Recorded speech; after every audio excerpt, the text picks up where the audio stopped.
창세기의 말씀입니다. 그러므로 유다가 요셉에게 나아가 말하였다. 나리 이 종이 감히 나리께 한 말씀 하려겠습니다.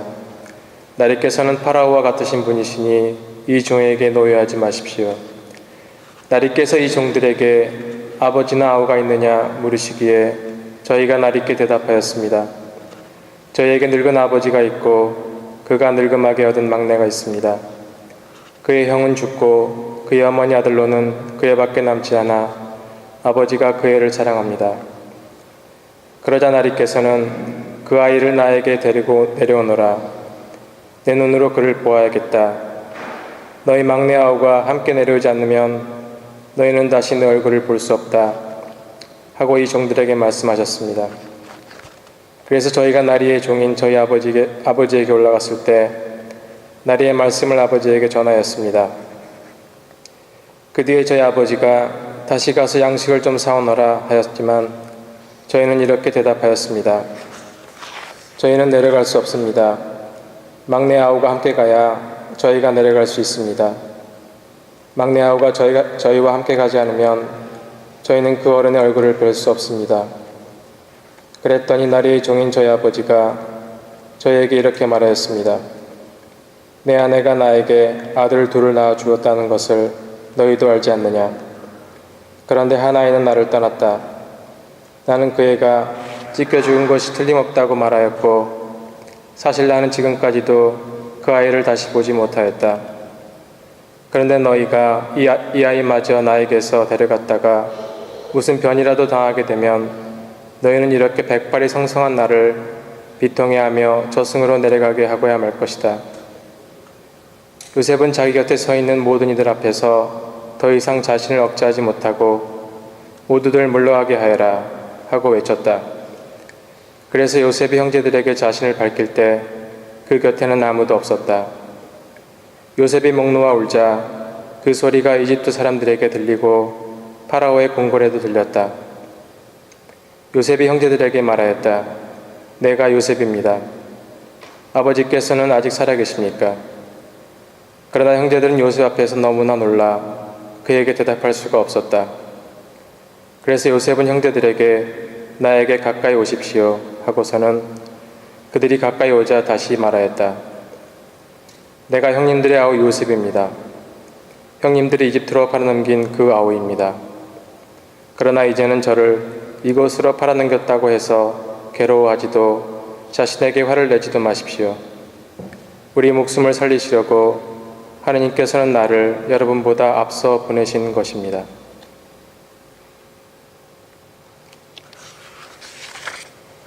주님의 말씀입니다.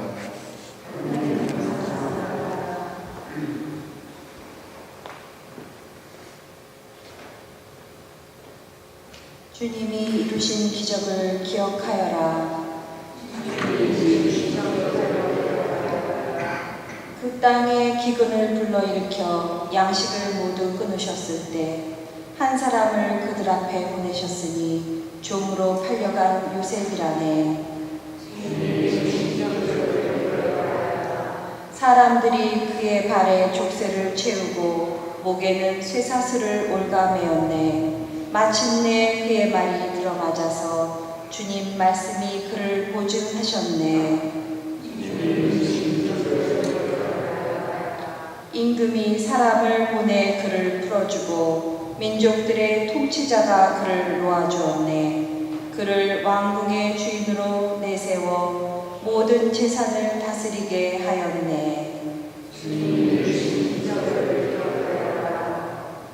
알렐루야.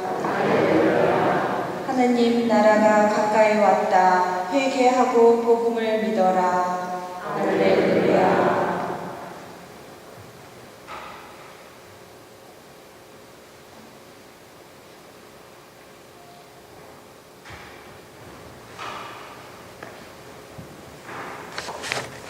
주님께서 여러분과 함께 마태오가 전한 거룩한 복음입니다.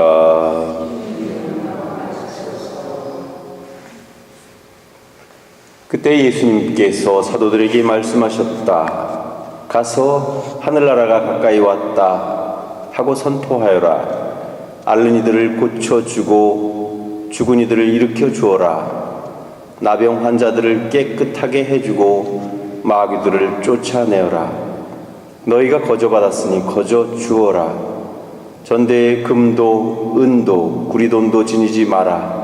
여행 보따리도 여벌옷도 신발도 지팡이도 지니지 마라. 일꾼이 자기 먹을 것을 받는 것은 당연하다. 어떤 고을이나 마을에 들어가거든 그곳에서 마땅한 사람을 찾아내어 떠날 때까지 거기에 머물러라. 집에 들어가면 그 집의 평화를 빈다고 인사하여라. 그 집이 평화를 누리기에 마땅하면 너희의 평화가 그 집에 내리고 마땅하지 않으면 그 평화가 너희에게 돌아올 것이다. 누구든지 너희를 받아들이지 않고 너희 말도 듣지 않거든 그 집이나 그 고을을 떠날 때에 너희 발에 먼지를 털어버려라. 내가 진실로 너희에게 말한다. 심판 날에는 소돔과 고모라 땅이 그 고을보다 견디기 쉬울 것이다.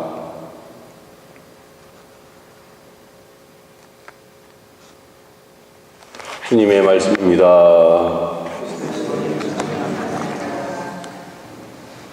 예, 오늘은 유아 세례가 있어서 강론을 좀 짧게 하겠습니다. 글쎄, 여러분들 스스로가 천주교 신자가 된 것에 대해서 어떻게 생각하십니까? 글쎄, 각자 하느님을 알게 되고 세례를 받게 되고 견진을 받게 돼서 천주교 신자가 된 사연은 나름대로 다 다르겠지만 어쨌든지 신자가 되고 또 하느님을 알게 되고 신앙을 알게 됐다는 것이 여러분의 인생에서 얼마나 큰 비중을 차지하고 얼마나 중요한 일인지 한번 생각해 보면 좋을 것 같습니다. 저는 개인적으로 하느님을 알게 됐다는 것이 너무나 다행스럽고 또 고맙고 감사하다고 늘 생각하고 있습니다. 사실 만약에 제가 하느님을 모르고 또 신앙을 몰랐다고 한다면 나도 아마 출세하기 위해서 또 성공하기 위해서 또 부를 추구하기 위해서 상당히 많은 노력을 기울이면서 살았을 겁니다. 그리고 성공이 곧 많이 갖고 많이 알고 또 남들로부터 인정받는 것을 성공이라고 생각했을 것 같습니다. 하지만 그거는 정말 어떤 의미에서 보면 부질없는 짓입니다. 물론 그렇다고 해서 일부러 가난하게 살기 위해서 노력하라는 것은 아니지만 인간들이 추구하는 많은 것들 중에 정말 부질없는 것을 놓고서 목숨 걸고 열심히 추구하는 그런 모습들을 볼 때 나는 그래도 저 사람들처럼 저렇게 살지 않을 수 있는 조건이 주어진 것만 해도 얼마나 감사한가 그런 생각을 많이 하게 됩니다. 그리고 또 뿐만 아니라 더군다나 사제라는 길을 알게 해주시고 사제의 길을 걷도록 해주셔서 또 그 역시 얼마나 감사한지 모릅니다. 물론 제가 잘 살고 있다는 이야기는 아닙니다. 하지만 적어도 이렇게 하느님이 주신 은혜를 깨닫게 되고 알게 되고 그래서 더 이상 인간적인 점에 대해서 그렇게 집착하지 않아도 된다는 점 그것은 저에게 큰 선물이고 은총인 것 같습니다. 오늘 예수님께서는 제자들을 파견하시면서 아무것도 가지고 가지 말라고 그렇게 말씀하십니다. 그리고 그러나 아무것도 주신 것이 없는 것은 아닙니다. 우선 앓는 사람들을 고쳐주고 또 죽은 사람들을 일으켜 세우고 나병 환자를 고쳐주고 또 여러 가지 어려움에 처해 있는 사람들을 도와주라고 그렇게 이야기를 하면서 또 그런 은총을 주면서 파견을 하십니다.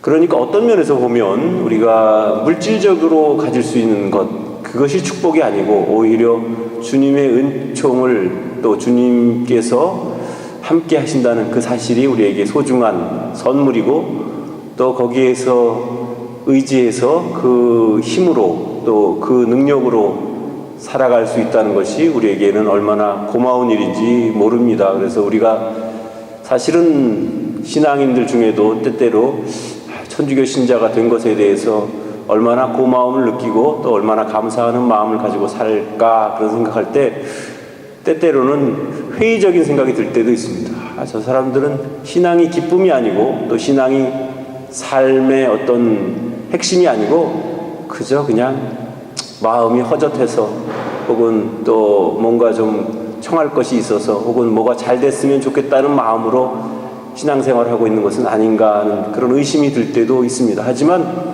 정말 중요한 것은 그런 것이 아닙니다.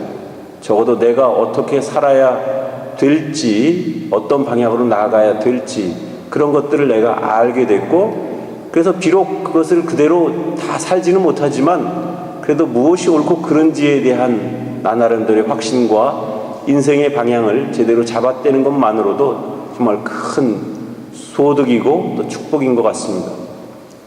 복음을 전하기 위해서 떠나는 제자들에게 물질적인 것보다는 어떤 마음의 준비와 믿음을 준비하라고 말씀하신 이 말씀이 우리 신앙인들에게는 또 다른 도전이고 또 소중한 일이 아닐 수 없다고 생각합니다. 그래서 글쎄요, 우리가 신앙을 가진 것에 대해서 귀찮게 생각하는지 혹은 감사하게 생각하는지 우리가 스스로 생각해보고, 내가 가진 이 선물이 또 내가 가진 이 보물이 정말 하느님 앞에 가기까지 내가 노력할 수 있는 확실한 그런 길이고 방향이라는 사실을 꼭 깨달았으면 좋겠습니다. 그래서 세상에는 물질이 주지 못하는 그런, 물질이 줄 수 없는 그런 가치 있고 훌륭한 보물도 갖고 있다는 것을 우리가 꼭 기억하면서 그 보물을 우리는 지금 가지고 있고 그것을 내가 깨닫든지 깨닫지 못하든지 관계없이 그 선물은 하느님께서 나에게 내려주신 은총이라는 사실을 기억했으면 좋겠습니다.